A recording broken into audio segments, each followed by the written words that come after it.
You're listening to Country Squire Radio. Welcome to Country Squire Radio. I'm Bo. And I'm John David. JD. Hey, Bo. Good morning, man. Good morning, dude. How you doing this morning? I'm doing great. Doing great. We got our mics tested, and man, coffee's still warm, even though I'm here late as usual. And man, things are good. How does it feel to be 30, dude? I know, right? It feels great. I thought I smelled mothballs when I walked in, and there were fig and prune preserves all over the place, and Depend undergarments. I just no, man, I'm feeling good. I feel very, very, very wise and learned. Probably more now than I did a couple days ago. But typically, though, when people get older, they also have a recognition of maybe, some of their not wise moments. So I don't know, man. Well, that's what makes them wise and learned. That's right. Is the not wise moments. That's right. That's right. Well, of course, welcome to Country Squire Radio, especially those of you who are tuning in live. You know, the benefit of watching the live show, you just kind of get a sense of Bo and my, kind of efforts to put all this together. And, actually you some see the folks, duct tape holding everything. Duct tape, yeah, exactly the rubber bands and paper clips. We've got some friends that will actually tweet us kind of during the show occasionally and give us some feedback. I also wanted to let everybody know, too, that this past week we released the Nat Sherman Shop Talk. So if you haven't had a chance, go back, listen to that. It's a great little interview. The quality with most of these Shop Talks, it is lower because we're not doing them in studio. Sure. We're out on location. And I really appreciate you guys kind of sticking with me as I figure out ways that we can kind of improve on location quality. I'm working through that. I hear you, and I want to make sure that we get that good. But in the meantime, check that out because it's awesome. The pictures are up on our Facebook page as of this morning or last night, one way or the other. Yeah, I'm just still in awe of how they rolled out the red carpet for. Wasn't that awesome? For Country Squire Radio. I mean, Bo, I'm really jealous that I wasn't there. I mean, I just to be honest, just to call it what it is, like, man, it was wicked what they did for you, man. It was pretty awesome. solid. Yeah, I mean, they just hats off to the folks at Nat Sherman. They make really great. Excellent tobaccos and products, and man, what a treat for our show. Well, dude, happy Memorial Day! Happy Memorial Day! Absolutely. We opened up our Heroes of the Bowl series around Veterans Day, which was appropriate. And I thought as we were going into Memorial Day, it might be a good time to open up that Heroes of the Bowl series yet again and look at some of our pipe smoking heroes. That's right. Now, a while back, I actually got into a conversation, I believe, on Reddit with a listener who, he heard us refer to the Heroes of the Bowl, and he was a little confused, kind of struck a little bit of a nerve with them. Yeah. And I tend, because that term hero gets thrown around so much these days. Sure. And I like completely agreed with him, too. I was like, look, when we started this series, we really wanted to focus more on actual heroes, be they superheroes or be they, actual historic heroes, people who have sacrificed themselves, sacrificed their lives, and really given to protect those around them. However, over time, just with the nature of the kind of the celebrity that is out there, that's right. We've incorporated people like Einstein and that towards the series. So right, and Faulkner as well. Yeah. And so that term that series has evolved, and we do use a term a little bit loosely there as almost more of an affectionate term, but we do want to, before we dive into our Heroes of the Bowl, I think we do want to make mention of the heroes that have given their lives and absolutely in service and to protect our freedom. Yeah, particularly this Memorial Day. As Americans and just free people everywhere, we just have such a great debt to pay those that have given their lives. And yesterday, as I was kind of thinking, I've got a 95-year-old grandfather. He was in D-Day and served in the Army and the Navy. And I don't know anyone personally that gave their life overseas or in harm's way, but I know people that have certainly been affected by, in a very real personal way, the sacrifice of others. And, obviously that's you and me too, Bo. So we're very grateful. We're honored to have a Memorial Day where we can celebrate that. And great call on kind of clarifying the Heroes of the Bowl thing, because we, obviously the term hero gets bantered around a lot, but with this we're just, a lot of times just talking about, pipe smokers that have accomplished a lot. Yeah. And but we don't want to detract from the folks that have really contributed to our freedoms. Yeah, absolutely. And to our brothers and sisters overseas and across the world that are fighting the good fight right now, we salute you and we thank you for tuning in. Absolutely. Honored that you're doing so. Absolutely. All right. So the way this works is typically with the Heroes of the Bowl series, we take one historical hero and one fictional hero. That's right. That are known for their enjoyment of the pipe. Right. And JD, who do you have for us from history? I brought a very fascinating character today. And mine, of course, you can imagine I get the historical one and Bo gets the fictional one. But today I'd like to talk about a lady named Millicent Fenwick. Millicent Fenwick, for those of you that have studied kind of famous pipe smokers in the past, she's a pretty interesting character. She's got a few, you can get on there, Google around, and you'll see on some pipe forums where folks have done some research on her. But Millicent Fenwick, interesting lady. She was born in 1910, and she was a congresswoman from the state of New Jersey for 4 terms, starting in the mid-70s. So she was actually kind of a later running office kind of person. She was someone that kind of got into politics later in life. But she was described as the Katharine Hepburn of politics. Really interesting, because this is a person that was very elegant, very kind of patrician, had this sense of, kind of if America had an aristocracy, she would kind of be, considered kind of part of that culture. And even to the point where she was an editor at Vogue magazine, really interesting. Huh. And in the late 60s, her doctor was like, you ought to give up those cigarettes.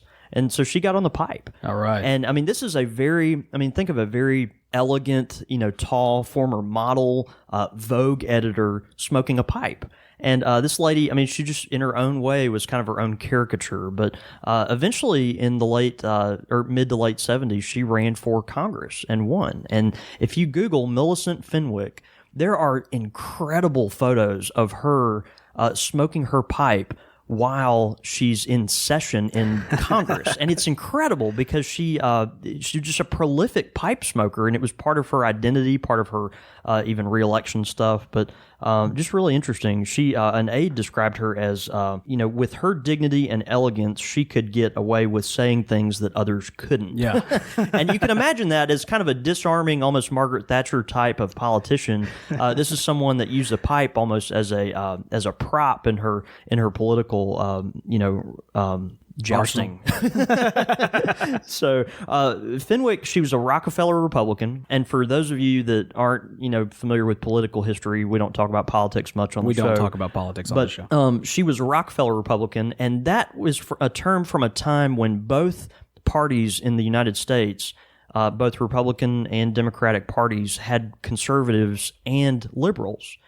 Today you think of one having one and one having the other, but, there was a bygone time when both parties have conservatives and liberals. The pre-internet stage. That's right. That's right. The pre-echo chamber. That's before CNN and all that.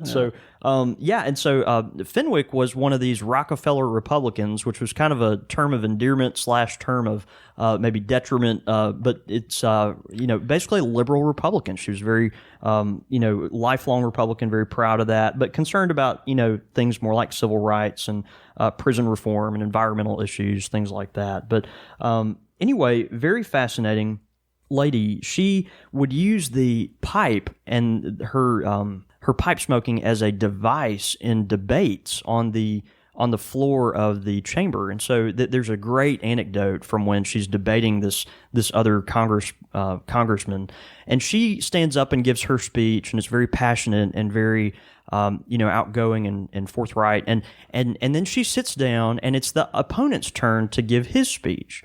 Well, as he's kind of getting riled up and going, he notices that not a lot of people are paying attention to him. And he starts looking around the chamber, and it's because Mrs. Fenwick is over there at her desk on the other side of the aisle, packing, loading, and then smoking her pipe. That's awesome. And all of these congressmen are just in awe that this lady had the nerve to pack, light, and make a big deal out of puffing her pipe while her opponent virtually is giving his impassioned speech. And so it was incredible. Like she totally disarmed him, and it was the use of the pipe. It was just this beautiful idea of like, I'm going to use this as my little tool to get you. It's interesting too, because you think of that kind of passionate debate and like you said, kind of over time due to the internet and our 24-hour media, it's just become more of an echo chamber than anything else. Yeah. I think we need a call back to get the pipes back into Congress. Man. You know, like think about it if everybody lit up and had actual just like good like think of the dignity, thoughtful discussion, dignity that comes around. Like we need to inject that pipe culture to our political culture. No other things that burn or that can be inhaled. Only tobacco pipes. There it is. Yeah. Exactly. Oh yeah, absolutely. Exactly. Because it just does. It does breed kind of that sense of dignity. And with her using it as a device, it's interesting. I don't know. I'm reading a great biography of Margaret Thatcher, actually. Yeah. And Thatcher, another very outspoken lady politician of the 20th century, she would use in a similar way her handbag as a device. She would leave it in places where people would not expect her to be, but when they saw her handbag, they'd be mortified because they knew she was around somewhere. And also, it became this kind of thing where, if someone, as she got in a fight with someone politically, she would reach into her handbag, and it was a mark of terror for her opponents because they had no idea what she was going to pull out of her handbag. Right. So it's just interesting that Fenwick, in her own way, kind of used the pipe as a similar device. Whenever somebody brings up Margaret Thatcher, I think of there was this SNL sketch recently in which they were doing this kind of this retrospective behind the music on this just grunge punk British band that was like all anti-establishment, right? And when she came into power, they're like, all right, he's going to get there, he's just going to tear it apart. And then he gets up there, it's like, hey, Margaret Thatcher, you're all right. Because of you, I sleep at night. That's fantastic. And it's like, he was like, they weren't expecting that. He hated everybody. He hated the Queen. He hated everybody. But he loved Margaret Thatcher. It's like, yeah, she's a good bird. Yeah, I always loved her. Yeah. It's just really funny. Wow, Bo, that's fantastic. I'll post the link. It's really funny. Anytime you can do British accents in the morning, particularly Cockney ones, let's just make excuses to do that. That's fantastic. Oh man, well, I mean, I think we're moving in the right direction. Yes. Anything else on yours before I get? Millicent, one thing I did want to, I couldn't find a lot of information about what she smoked in particular, what pipe or anything like that she smoked, but there are a couple of anecdotes where she was caught smoking some Dutch amphora tobacco, which you don't see a lot anymore. It's kind of similar in quality, maybe a little more premium than, certainly more premium than like a Captain Black or something, but it's a pouch tobacco, something you might buy at the drugstore. You don't see it as much. My understanding is they actually don't distribute it much in America anymore, but it's a tobacco. It's kind of a burley Cavendish and just very mildly aromatic, even though it's soft and in taste, it's got a good bit of strength to it. So, which I think is appropriate for someone like Congresswoman Fenwick. That's awesome. Yeah. Well, the pipe smoking hero that I have today is known mostly for his enjoyment of the halfling leaf. That's right. That's right. I'm talking about Gandalf. That's right. Gandalf the gray and subsequently the white as well. White. Now, of course, everybody knows. I'm going out on a limb here that most of our listeners, if not all, are very familiar with Gandalf, the wizard from The Hobbit and also The Lord of the Rings. But I wanted to take a look at kind of the lesser known history of Gandalf and who and what he is. Yeah. You might see him as like, oh, it's this old man. He's kind of this wise, learned character that guides, our heroes along their journey, which is absolutely correct. That's the role that he plays in the story. But if you look at kind of the deeper study that Tolkien lays out in several of his essays and the unfinished tales, you get a chance to see who Gandalf was, like why he exists. Yeah. And to the characters within the story, they saw him, the humans saw him as almost like an elf-like being because he portrayed these kind of mystical elements and he had his fireworks and all these kind of things. But that's actually incorrect. Gandalf is, and I hope I don't mispronounce this, but he's a Magi, or part of the Mayor, and they are a race of peoples, these immortal beings that were specifically sent to Middle Earth to combat Sauron. And he was one of three. I guess I did not realize that. Yeah, and so like there was no young Gandalf. Right. He kind of always was, and in his coming into Middle Earth, he came in the form of an old man. They all kind of came in these these aged looking, wizardly, portraying this kind of wise and a purpose with strained power for that exact reason. And but yeah, so he came to Middle Earth. He was one of three, and they were sent to fight Sauron. But upon learning more about what Sauron was capable of, Gandalf actually requested more help. You can think of like, calling in like we need more people, we need more troops. And so, if I'm not mistaken, I believe 2 others were actually sent as well. But anyway, so Sauron, when you think of Sauron, you think of just kind of this fiery, demonic-looking beast. He was portrayed in the movies as, wearing kind of a Darth Vader-esque helmet that had spikes on top of it. That's right. Hanging out in I was about to say Mount Doom, but in Mordor. And so, that image of him actually forging the ring with the fires coming up and everything else. But Gandalf, you might be interested to know, was actually, very tied to the element of fire. In fact, in the essays in which, Tolkien kind of unraveled who Gandalf is and what he is, he talks about this element of fire and how it relates to Gandalf. He says, warm and eager was his spirit, and it was enhanced by the ring Narya, which was a gift given to him by the elves on his first arrival into the world. Okay. For he was the enemy of Sauron, opposing the fire that devours and wastes. He was the fire that kindles and warms. His joy and swift warmth were veiled in garments of gray as ash, so that only those who knew him well glimpsed the flame that was within. And it also talks about how his death and resurrection, he dies in kind of this, he's got that kind of ashy form of being the gray. Right. And then when he dies and is resurrected, he's a pure white flame, That's interesting. And I just never really ever thought about the fact that Gandalf was so tied to fire, because when you think about, the enemies, the Balrog and Sauron, you see those as kind of fire elements, right? Right. But Gandalf himself was the good fire. Fire can destroy, but it can also warm your food, and it can also be this useful thing and this warm thing that you want. Right. And I think that sometimes that gets downplayed. But on top of that, of course, Gandalf was, as coming into this world, and he dealt with the halflings and the hobbits. He was very involved in their lives, and he discovered the halfling's leaf, which was pipe tobacco. Right. Old Toby, if you were. And actually, if you haven't gone back, be sure to find our episode where we actually talk a bit about the halfling leaf and about Old Toby. It's a really great discussion there. But it goes very, very well with that idea that he actually is that elemental, or he is so tied to that elemental fire that when he's lighting up his pipe, the smoke is kind of always coming around him. It's one of the reasons why you see him constantly smoking a pipe, is it just drives home that concept of just this constant ember that's burning. That's really interesting. I know. I never really thought about it like that. Yeah, you used as a way to express that further. That's fascinating. Absolutely. Yeah.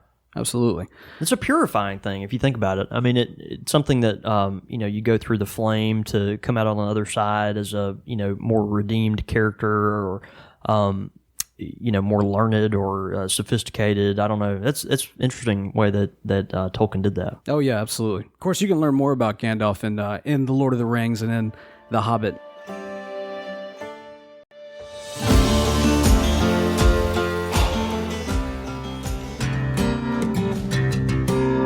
Pipe question of the week. All right, pipe question of the week this week comes to us from Jonathan. He writes in, any recommendations for preventing charring of the rim? My biggest help in not charring my rim of the pipe is using a match or a pipe lighter. Also, it's kind of interesting, of course, with the regular lighter, getting, and you may still get some char if you do either one of those, but with the regular lighter, you're prone to get not just burn the rim of your pipe, but also burn your thumb. Right. Yeah, burn your thumb. But with a match in particular, you can get right over the tobacco, which is very helpful. I'm going to also share something that I do personally that a lot of pipe smokers don't do, but I actually prefer, it's kind of an interesting habit that I've recognized of late that I do, but I prefer medium to large size bowls typically, at least of late, and I don't pack them full. It's kind of interesting. I pack them, generally I'll kind of puff the tobacco up when it's in there, but then when I'm tamping it before I light it, I will actually push it down pretty far in the bowl. And so I never get tobacco where it's at or, either at the rim of the bowl or certainly coming over the rim of the bowl. Yeah, that's a good question in itself, too, is what is the appropriate level at which you fill your bowl? Well, it's fascinating. It's just something that I've noticed that I do recently. I almost never will fill a pipe bowl up to the very brim. And I know that probably would help as well with the char on top of the bowl. It's kind of fascinating because most people, if they want to smoke in a pipe, then they'll fill the bowl up, to the rim of the pipe and smoke the entire thing. But it's kind of funny. It's like I've never been one to do that much. So I'll kind of overcompensate on the bowl size, and that way I can put more tobacco in it. But then I don't even fill the bowl up. It's kind of this weird thing. So it might be something you ought to try. But I'm definitely a match guy. I love using matches. I wouldn't call myself a snob about it because I definitely have used other types of lighters. But matches are great because you can direct the flame at very specific places, and you're not in a hurry to light it. That's the biggest thing. When you're using a lighter, you're kind of trying to get it lit quickly so you can put the lighter out to preserve fuel.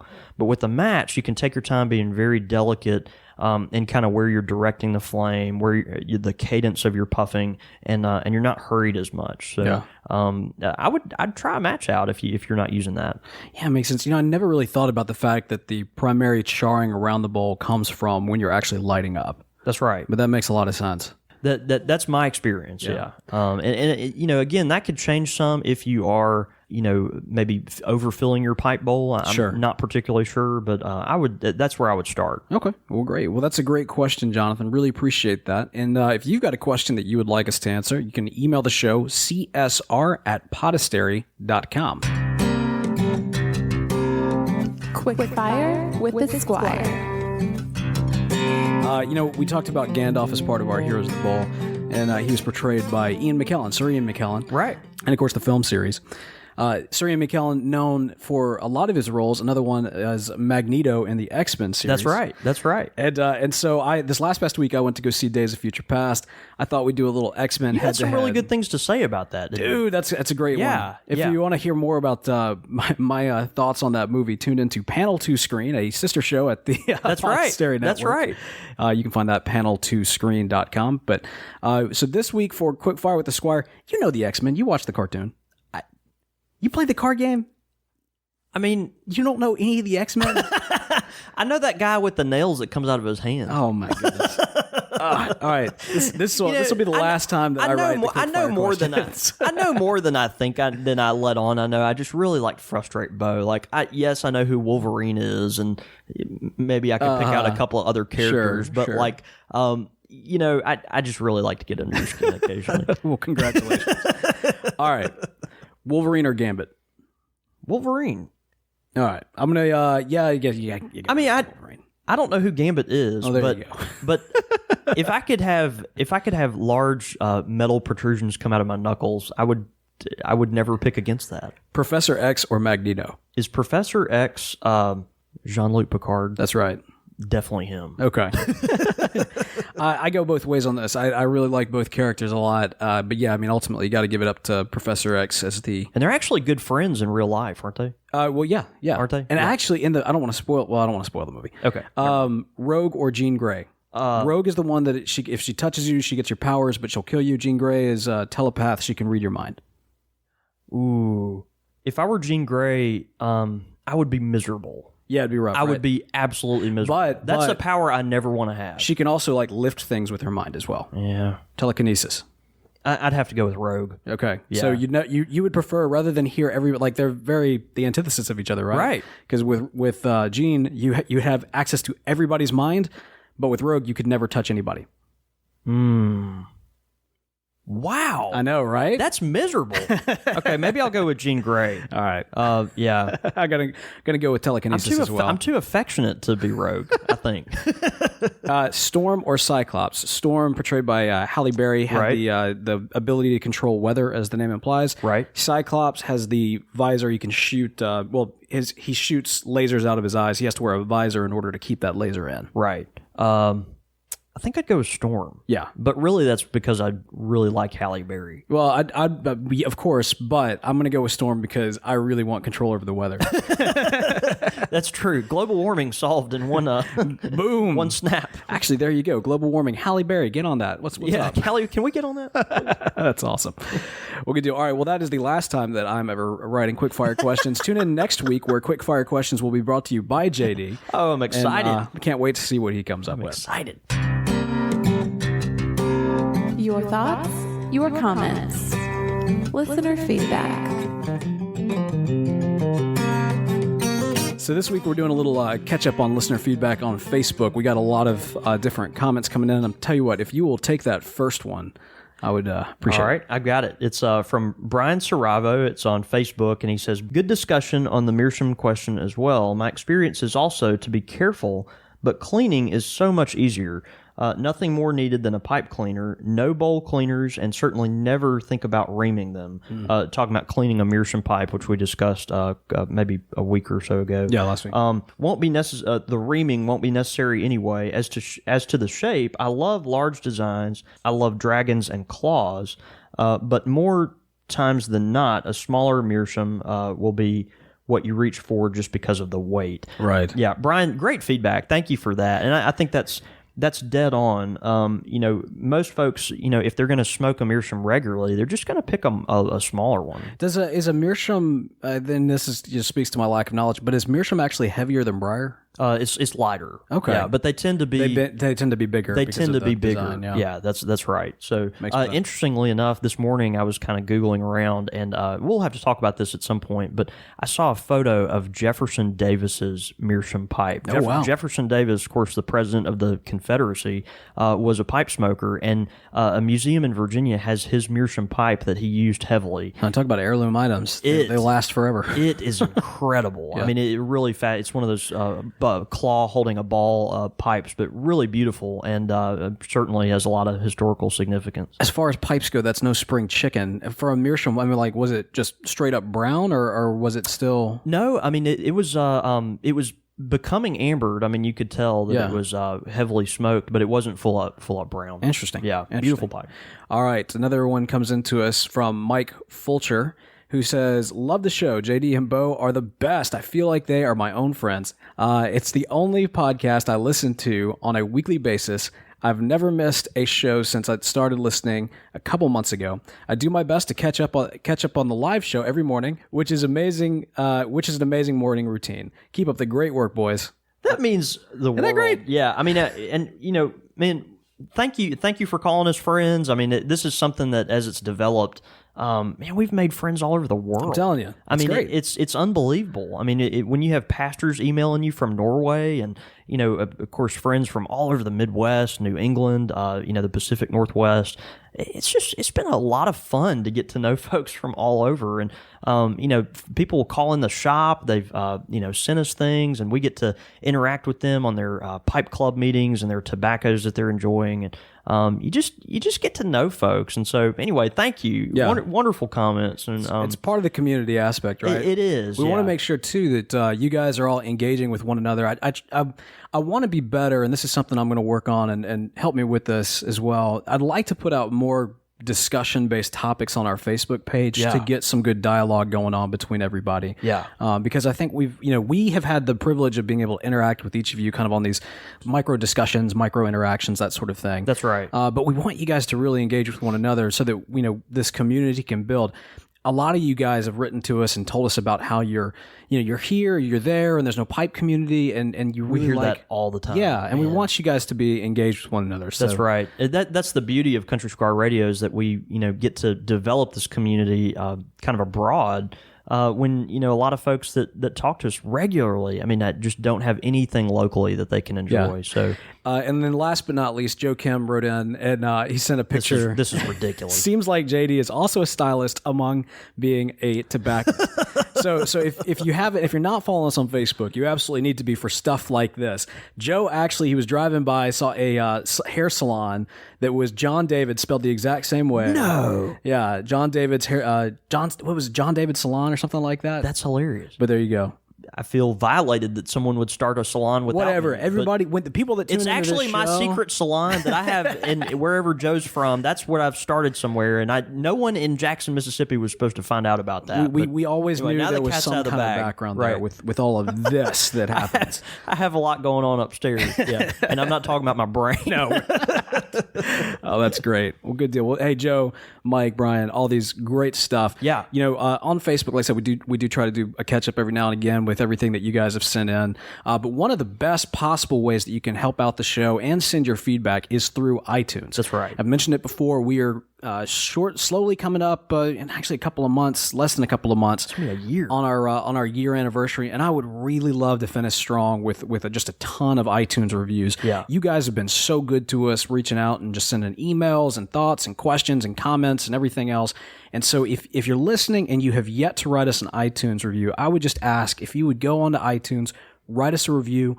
Even if you don't listen to the show on iTunes, say you listen on Stitcher or from the website, you can still go into iTunes, create an account, write us a review. It helps us out so much, and it doesn't cost you a dime. So definitely encourage you to do that. Of course, you can find links to iTunes and Stitcher and all the ways to listen to the show at countrysquireradio.com.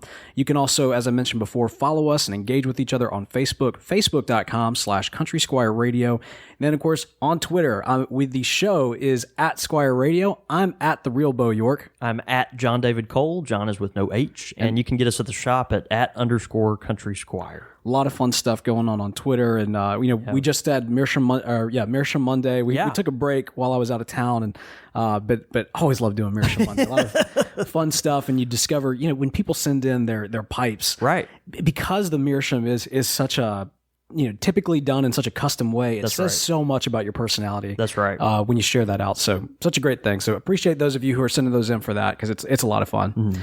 All right, man. Well, that's our show. I had a great time, man. It's a fun one. It was a lot of fun. Here's the Bowl is it's a fun topic because I feel like we all get to learn a lot. I always find something new whenever I'm looking into these characters. Every time I do, and we get to just get to kind of peek under the hood for some people that we regularly think about as pipe smokers, but don't really necessarily know a lot about. Yeah, absolutely. Well, JD, man, let's go have a day. Bo, have a great week. Yes, sir. See ya.